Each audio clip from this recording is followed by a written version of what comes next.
He was declared dead, buried, forgotten. But 3 days later, he knocked on his family's door. This is not a ghost story. This is real. In 2011, in a small village in South America, a man named Luis Morales was taken to a rural clinic. He had a high fever, shallow breathing, and was barely conscious. Doctors examined him, but with limited equipment. They declared him dead. The next morning, his family held a quiet funeral. No embalming, no ceremony, just fear, grief. They buried him quickly, afraid of infection, afraid of what they didn't understand.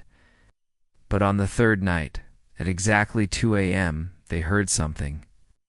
Knocking slow, heavy, coming from the front door. Luis's cousin opened it and froze. There he was, Luis, standing barefoot, covered in dirt. Trembling, he whispered, "Why did you leave me? I was totally freaking out and no one heard." Luis was rushed to a city hospital. Doctors couldn't believe what they saw. There was dirt packed deep under his fingernails, scratches on his arms, bruises on his forehead. He'd clearly fought his way out of something or somewhere. In the most chilling detail, his death certificate was still valid.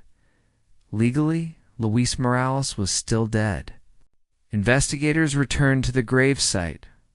What they found shocked everyone. The soil was partially collapsed from the inside. No signs of digging from above. No tools, no footsteps. It looked like something had pushed upward from within. When asked what he remembered, Luis spoke slowly, barely audible. It was cold. It was dark. I couldn't breathe. I heard soil falling on me.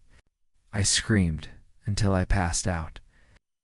He didn't know how long he was underground or how he escaped. He only knew he should be dead, but he wasn't.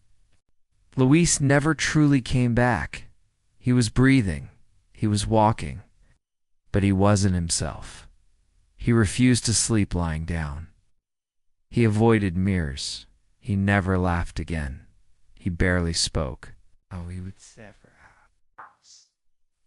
Staring at the walls, unblinking. Still, people in the village started whispering. They called him the Returned. Some believed he was buried alive. Tragic mistake.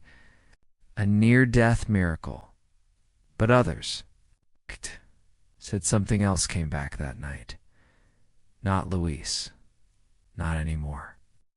One priest who visited him later said, whatever he saw, it wasn't meant for the living. To this day, no doctor, no scientist, no priest has explained what really happened. All we know is, sometimes, death doesn't get the final word.